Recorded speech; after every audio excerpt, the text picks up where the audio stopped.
this great Brexit betrayal has begun. And earlier today we witnessed the Prime Minister surrounded by two EU presidents, surrendering our sovereignty, undermining the democratic will of the British people, and making Britain a rule taker once again. Now, I was there in 2016 campaigning to leave the EU, and in the greatest show of democracy our country saw back then and has seen, our Parliament and government were given a clear instruction by the British people, and that was to leave the EU. And then in 2019, my party, our party, the Conservative Party, secured an overwhelming mandate from the British people to get Brexit done. And we did, and we stood true to the will of the British people and that referendum result. We took Britain out of the control of the EU, putting an end to EU law, the diktats, the bureaucracy, the controlling of our lives, the costs and the burdens on businesses. And we ensured that we left the EU on good terms with our European friends and neighbours. And that's what we did when we secured a tariff-free, quota-free trade deal with the EU, which is something, by the way, Labour and Keir Starmer said could not be done. We put in place arrangements to tackle cross-border crime. I was there doing that. Again, Labour said that could not be done. And outside the EU, we worked with our international partners to lead the world, leading the response to the illegal invasion of Ukraine by Putin. And we're proud of that record. The Conservative Party in government put the UK on the pathway to a new future, control of our own destiny, free as an independent and sovereign nation, and in accordance with the will of the British people. But at every step, let's be very clear about this, Keir Starmer and Labour, they opposed Brexit, and they spent their time trying to undermine all of that. And today's Surrender Summit has seen the UK go back under the thumb of Brussels. We're going to be subject once again to EU laws and decisions of the European Court of Justice. Our fisheries have been sold out and let down. No one can seriously believe the spin, the hype that Labour are putting out today. And today, Labour and Keir Starmer have betrayed Brexit and Britain and the 17 million people who voted to take back control. And that's happened in less than 10 months. He's now put his foot on the accelerator to put Britain back on the road to state-sponsored control by Brussels. And it's the Conservative Party, the party that got Brexit done. We will not stand for that. So our message is simple. We will stand up for Britain and our place as an independent, free and sovereign country in control of our own destiny. And I hand over to Kemi. Thank you, Pretty. It is nearly a decade after the referendum, and Labour are reopening those Brexit battles of the past and taking us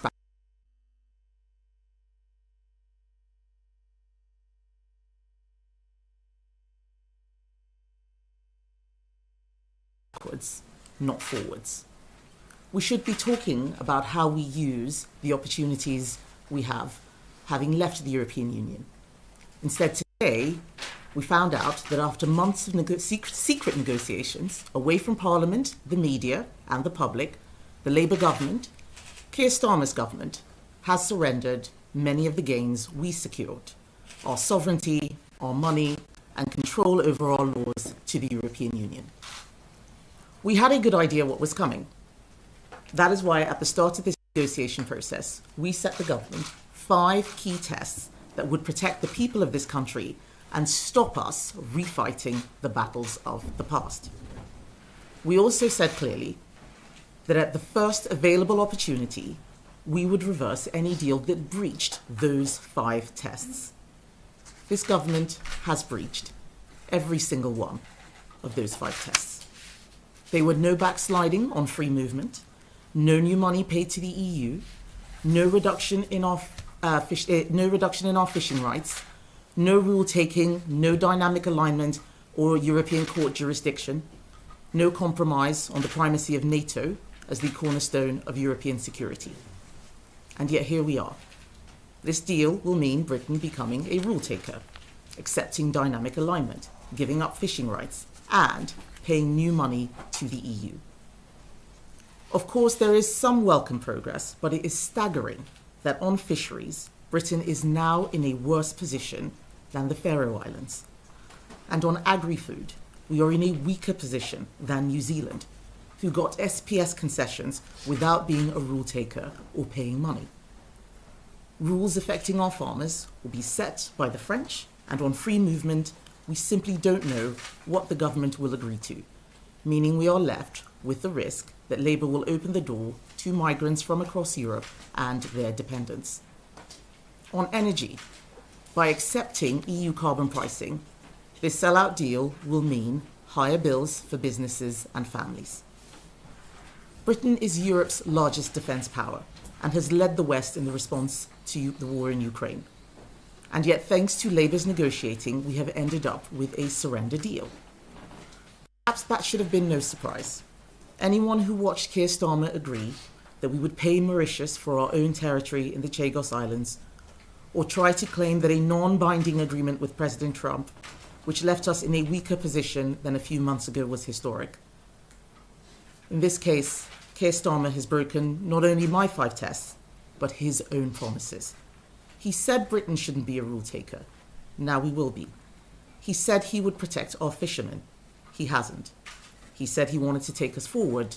He's taken us backwards. And no group has lost more than fishermen. So I am going to hand over to Vicky. But the bottom line is that whenever Labour negotiates, Britain loses. And this deal is no exception. Vicky. Thank you, Kemi. The Prime Minister has just sunk the United Kingdom fishing industry. This summit was the chance to take pride in our coastal and fishing communities, build on the agreements of 5 years ago, and seek a bit brighter future for our fishing and farming industries. This was made clear to me last week when I was out on the seas with fishermen in the Isle of Wight who told me just how hard life on the seas can be and how they had hopes that the next set of negotiations through the TCA could see a real improvement in their industry. Indeed, their expertise and other fishing communities has helped shape our Conservative position in 5 key tests. Firstly, we would not give away any rights to UK waters. That would represent a betrayal of British fishermen, a surrender of our sovereignty, and a long-term risk to our food security. Secondly, as an independent coastal state, we should have exclusive access to the UK's 0 to 12 nautical mile zone for UK fishermen, ending all access for foreign fishing vessels. Thirdly, we would not have signed a multi-year agreement which only benefits our European competitors. We should adopt the international norm and claim the regulatory autonomy of annual negotiations. Fourthly, there must be a fair distribution of quota shares based on science and facts, not overnight political lobbying. And fifthly, any clauses which allow one party to impose trade barriers on the other where there is a dispute over fisheries must be removed. This is what we would do. Labour, instead, has capitulated, and in the words of the Scottish Fishermen's Federation, they have delivered a horror show. Indeed, as they themselves say, any attempt to portray this as a continuation of existing arrangements would be a lie, because the TCA paved the way for annual negotiations from 2026. This is just one part of a bad deal for our country, courtesy of this Labour government. As we have said, when Labour negotiates, Britain loses. Thank you. And now I would like to take questions from the room. We'll start with Adam Cherry from GB News. Thank you. I actually have a slightly different question. Last week we saw a social media post on the Conservative Party website saying end all illegal migration or something similar. And it was in a bizarre rainbow font, but rather unprofessional. Did you sign off on that, Kemi Badenoch? I'm not interested in talking about fonts. I'm interested in talking about what has happened today. The Labour government has just negotiated a deal that takes us backwards, that's going to have an enormous impact on the people of this country. So for those people who want to talk about what's on social media, I think we'll have a separate press conference for that. But right now we're talking about this summit. Thank you very much. Tamara Cohen, Sky News. Tamara Cohen, Sky News. Now that you've seen the full detail of what the Prime Minister's negotiated, would you reverse it? I'm talking the defence deal, the food deal, youth mobility. Would you reverse all of it? And if not, which bits would you keep? We have said that if any of those, anything in the deal violated those 5 tests, that we would reverse them. Let's take defence for example. What exactly have we got? The option to bid for contracts, not definitive contracts, not a guarantee that we're going to be able to use it, but just the option to buy. I don't think that it was worth making such significant concessions. And what concessions has the EU made? It's not clear. Yes, of course, there are things that we want to see, improvements with e-gates, pet passports, but in a trade deal, you talk about trade. We have a comprehensive free trade agreement with the EU. Adding things like defence to it and making concessions creates problems. One of the problems is that it messes up some of what they would have agreed with India in their FTA. The carbon pricing mechanism, the emissions trading scheme, that doesn't work with the India FTA. So what they did last week, they've already started unravelling. So we want to make sure that on leaving the EU, we take the opportunities, we make improvements. This does not, in our view. Where there is progress, of course, we'll want to keep them, but anything that brings back ECJ jurisdiction, we cannot have. I ended ECJ jurisdiction in Britain December 31st, 2023. I cannot believe that 18 months later, we're getting it back through dynamic alignment. Thank you. Ben Wright, BBC News. Thank you. The Prime Minister said it was time to move on from the stale-old debates about Brexit and the political fights with a deal that he argued makes it easier for Brits to travel in Europe, to do business with Europe. With all your talk of surrender and betrayal, doesn't that suggest that it's your party that's now stuck in the past on this? He's the one who's taking us backwards. We left the European Union. That was settled. We drew a line under that. We have trade renegotiations all the time. They should be taking us forward, not taking us backwards. And that's why I say that whenever Labour negotiates, Britain loses. The tariff deal that they agreed with the US does not take us back to where we were at the beginning of the year. It's a slight improvement on Donald Trump's tariff changes. But what is worse is that this deal makes it much harder to get a free trade agreement with the US. We do not have a free trade agreement with the US. We had a small tariff deal, something that we've done many times before, nothing historic about it. We want to talk about the future. This deal is taking us to the past, and that is why we call it surrender. Thank you. Harry Horton, ITV. Hello, Harry Horton, ITV News. Farmers broadly welcome this deal. Supermarkets have said they like it. We expect holidaymakers will like it if they see the benefits of shorter queues at the border. Why on earth have you decided that you're so opposed to this deal? Personally, I do not think anyone in this country believes that this is a government that cares about farmers. You look at the family farms tax, the endless protests that we have seen all around Whitehall, and we know that they do not understand the farming or rural community. But I'll let Vicky answer the rest of that question on farming. I mean, on farming, we said this at the time with the US trade deal, that when they negotiated that part of the, in relation to the beef quotas, what they have failed to acknowledge is the commercial advantages that US farmers have over UK farmers. So the enormous subsidies that US farmers receive, the massive economies of scale, the fact that US farmers don't face the barriers of trade that UK farmers do, including, of course, sadly, the family farm tax and the massive national insurance hike that they have just faced. And look, I spend my life going around visiting farms up and down the country, and believe you me, no farmer is saying to me that they think that Keir Starmer and this government understands them, or that they have a plan for the future of British farming. But in terms of the EU deal itself, yes, of course, we have said we would welcome improvements in trade from the UK farmers to the EU farmers. The problem with this is that, first of all, we have no details, and what is the price that this Labour government are prepared to pay for these arrangements. We know, as far as fishing is concerned, it is a complete capitulation. And it comes back to food security. When will this government get serious about food security? Because everything they're doing is undermining our ability as a country to produce food and produce good quality food. And so that is why we are so concerned about these terms at the moment. Thank you. Do we have any other questions from the room? Yes, hello. Hello, Martin Abbott from The Sun.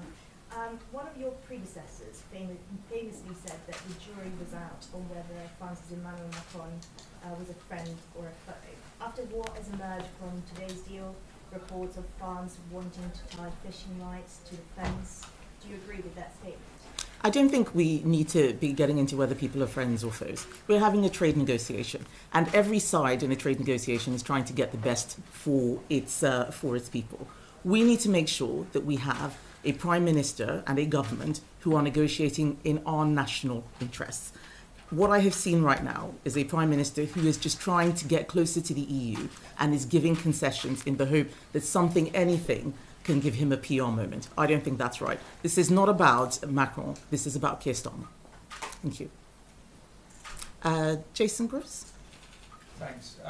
The government says this deal is going to be worth £9 billion to the economy. You're not really going to reverse that, are you? And secondly, do you see this as like as being the end, or do you think it's a stepping stone to something else? The government says it's going to be worth £9 billion. I think the jury is out on that. Of course they're going to say that because they need to try and sell this deal as hard as possible. I'm not convinced that giving away our opportunities to innovate, a lot of the agri-food sort of innovations which we can diverge from the EU on, we will no longer be able to do. And that will happen in many other ways. We are an 80% services economy. Most of what we have seen so far is not really touching services. So I would be suspicious about that figure. But the thing about trade deals, is that you have frequent renegotiation. You should be moving things forward, not backwards.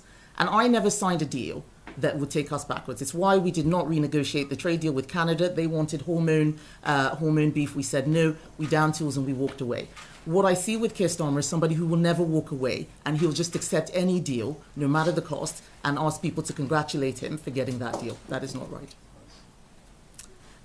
Yes, sorry, next time. Kieran Stacey from The Guardian. Do you agree on the need for a new agreement on agricultural goods, just as a basic principle? And if so, what would you be willing to trade in return? Right. So with trade negotiations, and I speak now as somebody who was Trade Secretary for 2 years, what you want to see is a reduction in trade barriers, and they should be equivalent. When you have a trade negotiation, you want to make sure that you're giving up things that are like for like. So we'll reduce barriers on our professional qualifications, you do the same. What we're seeing here is you can have a little bit of defence options to bid into contracts, but we'll take all the fishing. I think Priti will agree with me that when we tried to do that, this sort of cross-pollinating of issues, the EU said at the time that we could not do that. And what surprises me is that Keir Starmer, despite being the shadow Brexit secretary at the time, has not learned any lessons from that entire period of negotiating. There are, of course, things that we will want to do to make barriers to trade less. That, of course, is quite important, but this is not the way to go about it. I think just one further point on that. Vicky has summed this up really importantly. This is about standards when it comes to agriculture. And the devil will be in the details, but we just don't know the extent of compromise that has taken place. And so why should there be this fusion of literally discussing agriculture and security in the same breath? And that is effectively why Starmer is so weak, why he just concedes so easily. Because to Kemi's point, he just likes those grandstanding moments, and that is not in our national interest. Thank you. Yes. Tony Diver from The Telegraph. You've been clear that this fisheries policy doesn't meet your tests, but you also point out that the deal allows the EU to impose massive tariffs on the UK if we renege on a deal. Yeah. So if you win the next election, will you cancel the deal and accept the tariffs from the EU, or will you leave it in place? This deal does not work for UK fishing. We said that if it was something that failed our tests, we would reverse it. This fails the test, so we will reverse it. You accept the tariffs? Accept the tariffs on fishing. Well, this is what trade negotiating is. You stop something, you put something else in its place. So that means a new renegotiation. That is par for the course in trade. Trade deals are not static. You review them from time to time. That is what this moment is. This was the 5-year moment to review the trade and cooperation agreement. Instead, they've brought things in like options for defence funding, spending money, paying in for SPS. That's just not right. That's not how we do any other trade negotiations. We should not be doing them like that with the EU. And your readers at home may be wondering why it is. If a genuine trade dispute arises about, for example, access to in the first 12 nautical miles of our seas, why then would other businesses, other parts of the economy be punished by the EU whilst those disputes continue? This is why Kemi describes it as a lost opportunity, because this was a chance to reset and to go the next stage of the negotiations that we had settled 5 years ago in the TCA. Right. Any more questions? Yes. John Walker from Express. Do you see any benefit at all in some sort of youth mobility scheme? I mean, it might be British young people who welcome a chance to go and work in France for a few years? Yes, we love youth mobility schemes. We have a youth mobility scheme with Australia. We have one with Canada. I think we have one with South Korea. Someone was talking about Uruguay the other day. They are good they are good ideas. We support them. What we do not support is uncapped, non-time limited migration. There is a big difference between an 18-year-old from France who's coming for their gap year and a 30-year-old with several children who's coming from a much poorer EU country like Bulgaria, Romania. What we wanted to do was have youth mobility schemes with specific countries. That is not what we will get with what Keir Starmer is negotiating. We've got to be a little bit more realistic and a lot less naive. At the moment, immigration is far too high. We need to start fixing some of the problems that we have now, rather than make it easier for other people to come into the country using a youth mobility scheme. I'll give you an example. In Germany, if you're an asylum seeker, you can get German citizenship within 3 years. That's very different from the way that we give citizenship in our country, which I think is at the moment even still too easy. But that means that somebody who's just fleeing a war zone in 3 years could come to the UK under an uncapped youth mobility scheme. That's not right. We need to look at the detail. It's what Priti was saying. It's not just the headline. It's not just, oh, here we've got a deal, or this is a nice youth mobility scheme. What does it actually mean in the small print? And that is what we know how to do. We understand the small print. We understand how negotiations should be done. Keir Starmer clearly doesn't. Whenever he negotiates, Britain loses, whether it's with unions, whether it's on Chagos, even with the US, he gave away more on tariffs than he got from Donald Trump. And now we've seen it again with this summit that he's got with the EU. Thank you. Quentin Letts. You make it sound as though the Europeans haven't been very comradely to us. Have they been hostile? Have they been vindictive? How would you describe the Europeans? Well, I haven't been in these negotiations. What I do know is that they are very hard-nosed and they look after their interests. And we seem to have a government that thinks our national interest is about having a PR moment rather than the specifics of the details. Anyone else? Yes. Kate Devlin from The Independent. Boris Johnson has said that Keir Starmer is turning the UK into the leather trust gimp of Brussels. Just wondering if you think that's helpful language. Boris Johnson is Boris Johnson. He uses language that gets attention. I'm not interested in providing a running commentary on what he has or has not said. This is not about the language of people who are making comments about the deal. This is about what this means for our country. Thank you. All right. I think we have come to the end. One question only, but thank you very much for coming to our press conference, everyone. Good afternoon. Thanks, everyone.